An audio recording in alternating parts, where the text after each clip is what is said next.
The next session is Chevrolet Detroit Grand Prix's return to the streets of downtown.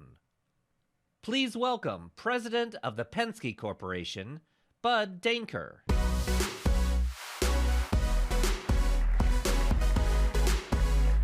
Thank you. It's great to be here today, and thank you, Sandy, for putting this conference together and for this invitation. I hope that what you saw here behind me a few seconds ago gets you a little bit excited about what's going to happen here in about 143 days. 143 days, you're going to see the return of world-class racing to the streets of our city after a 32-year absence. You ready for that? We ready to go? Yeah, we couldn't be more excited to bring it. And as you saw in the video clip here, you know, one of the factoids is there's only 12 cities in the world that have racing in their downtown streets, and we're going to be one of them again. And it's been a great 13-year ride on Belle Isle, but it's time now to change and move this event to the streets of our great city and our great state here, the Motor City capital of the world. So I'm going to provide you a quick context of what you can expect and then have a Q&A here with Tammy in a few minutes about what's to be expected here with this event coming back to the streets of Detroit.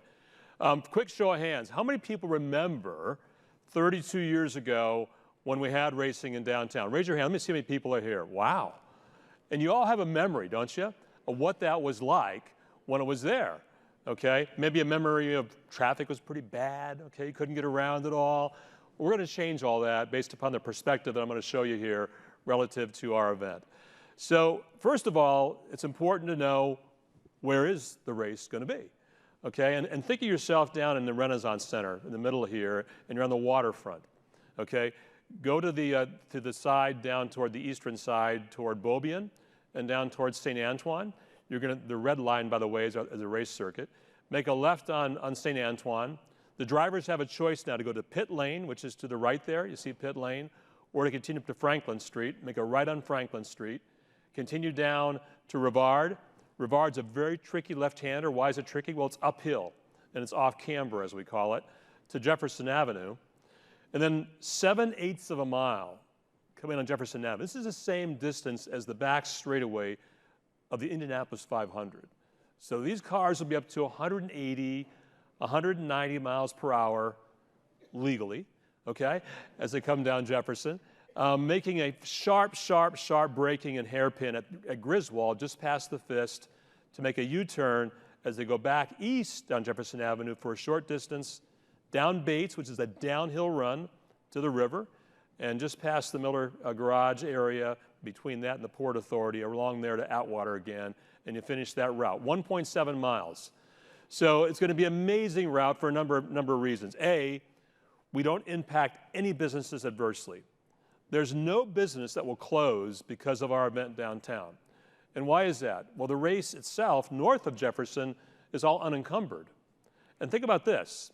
How do you get to the Windsor Tunnel?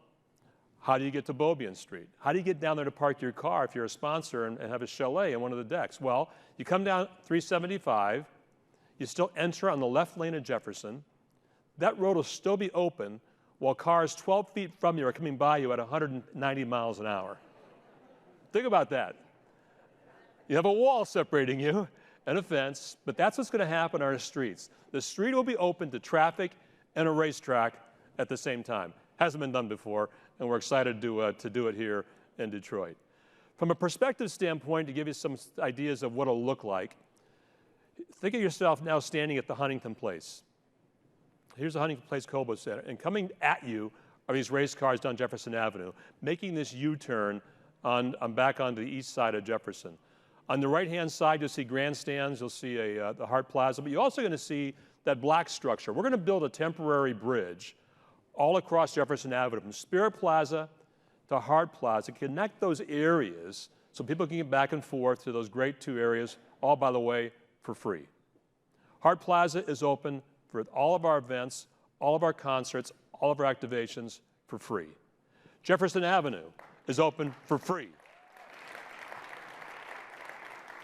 So we talk about inclusiveness. This event will be that way. It'll be inclusiveness because of how we're going to engage the communities I'll talk about in a minute. Another image is Hart Plaza. If you look at the right side of this image, you'll see there's race cars there. That's the racetrack. That's the U-turn they're going to make. But our concerts and activation will be following movement, which is the previous week from our event during Memorial Day weekend. And we're following movement. In fact, that stage will be kept up there from movement. In addition to that, you probably have all been to the Ford fireworks, and you've been to the top of the Miller garage. We're going to turn that into a party deck. So people can go up there and enjoy music, entertainment, food, look over the side, 6 floors down, and watch racing all along Atwater Street and on Bates Street. To give you some idea of what it'll look like from the riverfront, this is the riverfront and the Port Authority. You see on the left-hand side there, the cars coming down Bates Street between Port Authority and Miller and up Atwater Street. You're going to see some pictures here now of what the grandstands look like. This is a picture from #1 Grandstand on Franklin Street facing Pitt Lane. And I'll show you a bit more about Pitt Lane here in a second. So that's a view that the spectators will have.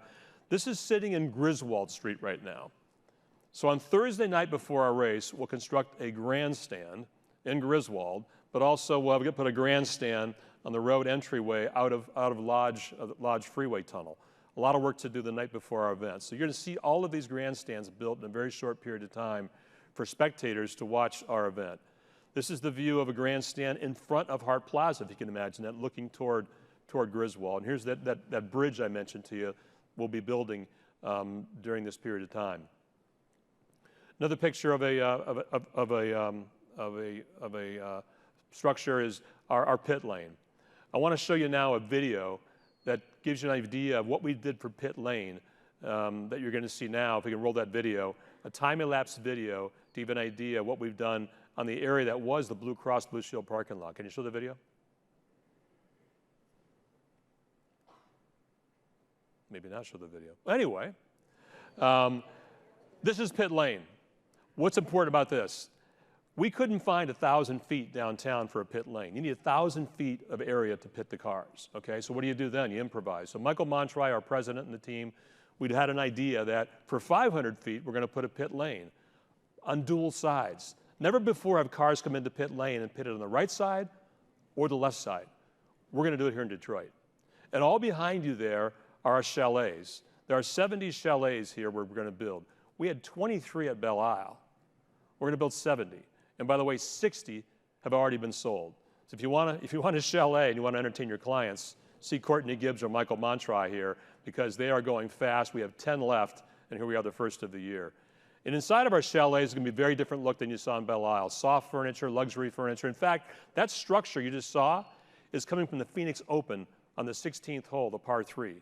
That'll leave Phoenix and come here and be built on our pit lane to give an idea of the size and scope of this amazing structure. This is the winner's circle. Picture yourself now facing from the river, Winter Garden. This is where we're going to celebrate the winners of all 5 of our races that weekend. And behind that, of course, is the racetrack, which is Atwater Street. This is Pit Lane, a view from the top story of one of our parking structures. This is what we built now in the old Blue Cross Blue Shield parking lot that's still theirs. And now this is where the cars will park on the left and cars will park on the right. You know, as our great governor talks about the fact that she wanted to fix the damn roads, we've fixed the damn roads downtown already, okay? This is a picture of the construction that we've done and now completed on St. Antoine as you enter Pit Lane. This is a picture of what we've done on Franklin Street to fix the roads which were very bumpy and had holes and had some issues in it. In fact, we found one sinkhole as we were doing our construction. Another picture of the roads on Atwater. We've resurfaced Atwater Street, made it very smooth because remember, our race cars need 1/8 of an inch clearance. How many roads do we have that provide 1/8 of an inch clearance, right? Our roads downtown now do that. So you will be enjoying our roads after the fact of racing there with this new structure. Thank you. Atwater Street. As Jason could probably tell you, Atwater Street was difficult to maneuver on bikes. A lot of dips, a lot of turns, a lot of problems. The problem is now gone. Atwater Street's been repaved also and open. And the final thing I want to talk about is community partnerships. Belle Isle was a great event, but it wasn't inclusive. In my mind, it was more exclusive. We're now going to bring the communities around Detroit, from Joy Road, from Livernois, from 8 Mile, downtown with their businesses, with their communities, and artistic talent into downtown. We're going to provide pop-up areas and places that look like this. It could be District 1, District 2. They now have a reason to bring their businesses downtown. And with the help of 6 corporate partners, we're going to establish an ability to bring what wasn't before, the ability to execute and bring your business from outside the city to the downtown area of the city, people to enjoy. And this gives you an idea of what you can expect. We're going to have the school districts, Boys and Girls Clubs, paint our walls with murals to bring them into our city as well, to execute that too. So this is all about the inclusiveness of what we're creating in downtown. This gives you an idea of the renderings you can expect in the People Mover and all that area of how we can celebrate our downtown area. And the final thing we've done is we're going to take our art out to the city. In each district in Detroit, we'll have, you've seen the lions and the tiger artwork. We've gone to our Detroit students in the cities and had them design race cars. They're about 4 to 5 feet high, and we'll be showing them off next week at an event. And then from there, we'll take them out to the districts of our city. They look like this, and put this in the communities. So we're bringing the racing to the districts, but also bring the districts to the downtown area. That, in my mind, is the inclusiveness of our event that we could not do on Belle Isle. So thank you very much for this time. I'm going to have Tammy now come up and have a little Q&A. Thank you all. Joining Bud on stage, please welcome the Chief Operating Officer at the Detroit Regional Chamber, Tammy Carnrike. Hi, buddy.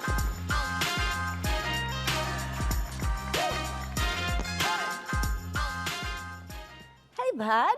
Hey, Tammy. Happy New Year. Good news, too. It's great to be here. I'm glad to see you here. When I get a text that says you're in Florida the day before, it makes me a little nervous. We were testing yesterday in Florida, our new Porsche race cars, by the way. So we were down there. Roger's still there because Roger's not going to leave until things are perfect. But I want to come back here and see you, Tammy. Perfect. Yeah, I have a great story to tell.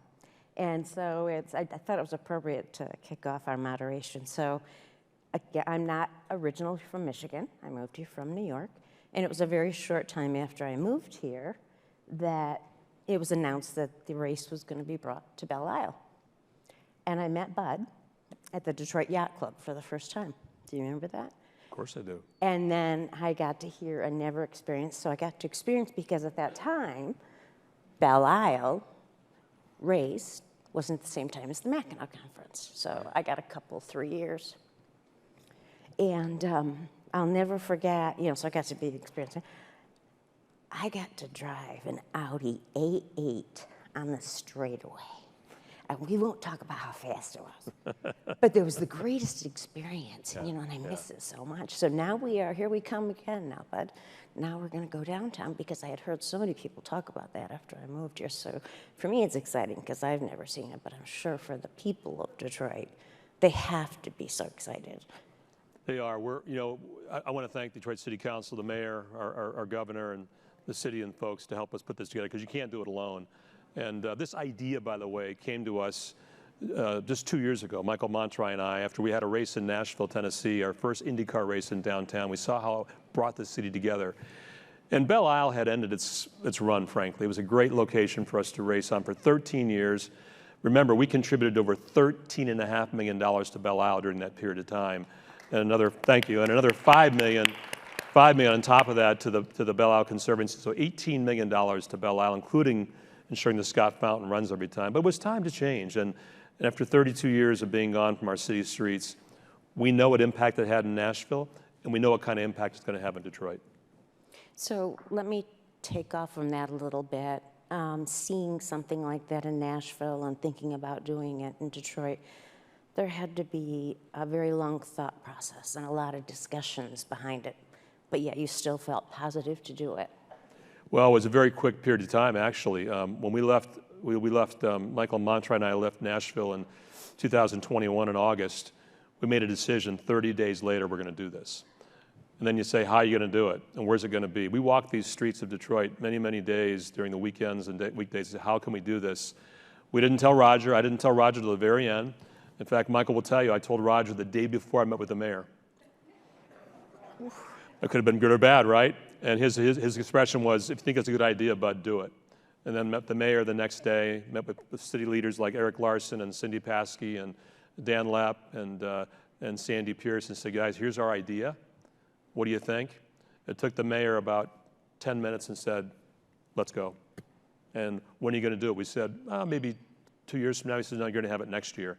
And we're having it next year, so here we go. And by the way, city council needed to approve it in November We were talking to the mayor in September, and by the way, City Council approved it unanimously, 7-0 at the time, to have our event in downtown. So thank them very much too. Yeah. I mean, that is a very short period of time. When you talked about all the leaders that you went to get this done, you started out with Roger. Roger's been such a tremendous leader, promoter, supporter of the city. Talk about that a little bit. Well, you know, Roger's involvement with the city came into the play in 2006 when Super Bowl came back. Bill Ford called him and said, would you consider being the chairman of the Super Bowl committee for that period of time? And that was a big deal for our city. You know where we were then in terms of our downtown area. You know, there were more buildings boarded up along Woodward than were open at that time. And I remember Roger having these buildings painted gray, right? The windows painted gray with wood, so they didn't look like they were too closed. Look how far we've come since then, from 2006 forward. And from then, Roger developed Clean Detroit. Okay, put the money behind Clean Detroit. And you see what it's done for our city now. Cleanest downtown you're going to find anywhere in the country because of these ambassadors that are out there every single day keeping our streets cleaned and our area clean. And from there, Mayor Bing said at the time, our EMS units weren't responding to calls for at least 90 minutes, and he put together 23 new EMS cars and 100 new police cars, and from there it just continued on with the Grand Prix was a logical extension after the Super Bowl. Because think about it, when Super Bowls come to a city that they leave, what kind of legacy do they leave with? Oftentimes, they're gone. Roger's legacy was, let's bring racing back to our city. It had been gone for many, many years. Let's bring it to Belle Isle. Belle Isle was a tough place. It was undergoing a lot of hardships. And then from there, our investment happened. And from there, of course, M1 Rail came along that Roger's the chairman of, put that on its tracks. And all along, the same thing that's been consistent is a race here in downtown Detroit every year. So we're excited about it. My team's over here to my right that puts it on for me. I have a very small team that does an amazing job. Great partners like Chevrolet and Lear and Delta Dental and many, many more that make it happen for us. And you all, many of you are our partners, and I want to thank you for that. Thank you. Yes. So that puts us to the next area, which you brought up a little bit earlier, which is about inclusion. You know, inclusion is not only the individuals who've supported you, and whether that be monetarily or otherwise, and then you talked about businesses around it and organizations, but our citizens, the Detroit citizens, and the ability for them to be included in such a special race, because I'm sure with Belle Isle it's been a little more difficult. Right. So I'm guessing that was probably a really important discussion between you and Roger. I'd say for me, one of the biggest decisions we made to move from Belle Isle was that word inclusiveness. Belle Isle was exclusive. Why was that? You had to bus everybody on. You couldn't open the areas up for free. Many of the areas on Belle Isle, you couldn't watch the race very well. You were inhibited by the river or something on the far end. Only about 1/4 of our racetrack on Belle Isle was open. Think about that. All 1.7 miles of the racetrack in downtown are open.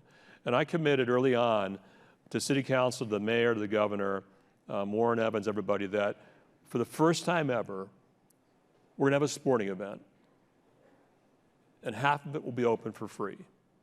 You can't do that at a stick and ball sport. You can't do that anywhere else. You can't do it at another race anywhere else. Because why would somebody want to do that at a race? Give up your revenue, right? You're giving up revenue to do that. But we're different here, okay? We have all these districts in our city. Our city's a massive area.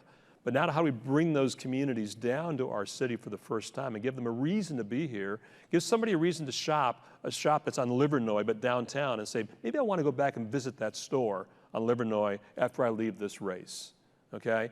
So that's why we're going to have the area opened up, over half of it for free. The only area you're going to have to pay to go somewhere is a grandstand or those chalets. Think about the riverfront. The most beautiful riverfronts in the world open for free. Walking along there. I want to have a big screen TV, I told Michael this, on the riverfront, facing the water, so boats can come out there and anchor and watch a race. How cool is that? That's right? Awesome. Those are the ideas we have.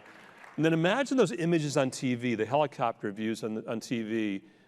You don't want to know where you are in the world. You see the boats out there. You see the racing on our downtown streets. You see them running along Jefferson Avenue at 190 miles an hour. How cool is that? So that's what we have to do. We have 143 days to do it, looking at my team over here, Letty and Courtney and Kristen, Marilyn, the team. And we're going to make it happen. We're going to create some magic for the city, some magic for our state, and hopefully make you all very proud at the same time. Well, we know you will. We're very confident in that. So talking about making magic, let's talk about the uniqueness of this dual pit lane. Does any other race have such a thing? No. So, excuse my French, it could be an amazing event or it could be a shit show. Anyway, it'll be an amazing event. So, because think about it, the drivers are coming in, they're thinking about the race, they're thinking about this, thinking about that, coming at their tires changed, get fuel, their mind's on something else. They better pull right or they better pull left. They have one shot to do it, to come in pit lane. Or they're gonna go all the way down and come back around and lose a lap, okay? At the end of pit lane are 27 to 30 cars coming together in a funnel, have got to enter in single file back to the racetrack. So we'll make that happen. We'll figure it out, right, Michael? But that's what's going to be an amazing. And by the way, if you have a chalet and you're up there with those other thousands of people in a chalet, you have this panoramic view of all this happening in front of you. You don't have to look down 1,000 feet down pit lane like Belle Isle. It's all going to happen in front of you of all these cars being worked on and coming together during the race. So the other thing about our track that's cool is that Belle Isle was 2.4 miles long. Our track is 1.7 miles long. Why is that important? On Belle Isle, we raced for 70 laps. Downtown, we'll have 100 plus laps. Cars that come by you 100 times, not 70 times. And by the way, we have racing going on Saturday, which is sports car racing. We have the Trans Am cars, the pony cars, they're very loud.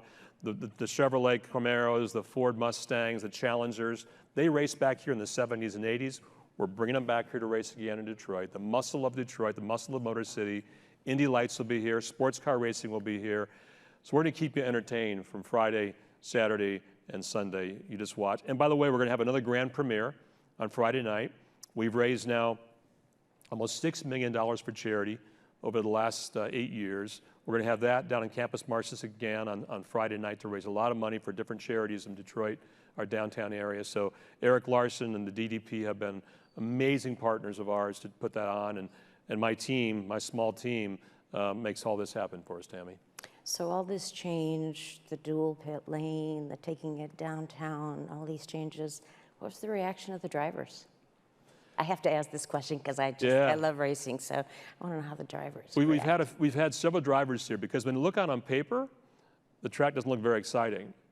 When they come down here and see the elevation change on Bates, the elevation change on Rivard, the straightaway down for almost a mile on Jefferson, it's one of the longest straightaways, by the way, in racing here in the U.S. They are enamored by it. They're all trying to figure out this dual pit lane thing.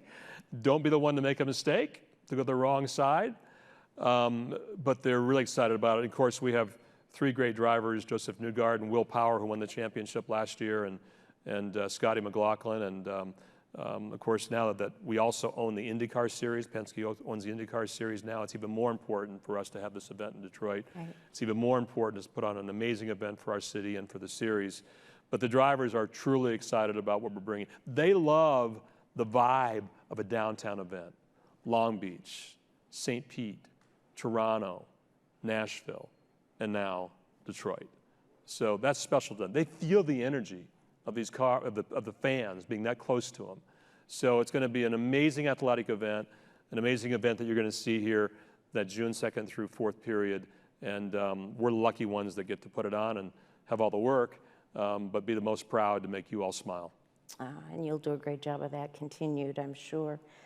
You talked a little bit earlier about the economic benefit that Grand Prix Belle Isle has brought. Let's talk about the future economic benefit, how you see that, bringing it downtown, how that might change. Yeah, good question, Tammy. You know, having the Grand Prix in Detroit brought on average about $50 million of benefit to our region, $50 million economic benefit. University of Michigan, we had to do a study because we wanted to obviously understand what this meant coming downtown. Looked at other events around the country, similar to ours, similar attendance, And we'll be increasing that to almost 75, to almost be $100 million of benefit to our city. Think about that. $75 million of benefit will happen in our city by having this race downtown. Our businesses, our bars, our streets, our casinos, the entertainment vibe of it is all going to celebrate this. The other thing about it is the international audience that's going to bring in. People across the river here love open wheel racing. How easy is it for them to come through the tunnel, make a right, and park right there in the middle of our racetrack? Who can park in the middle of a racetrack, okay? They can by coming from the Windsor Tunnel, and they're right here as they enter this facility. So the magic of our event, the circuitry, is the fact that, as I mentioned, the only thing going to close during this period of time will be those outlets along Jefferson Avenue.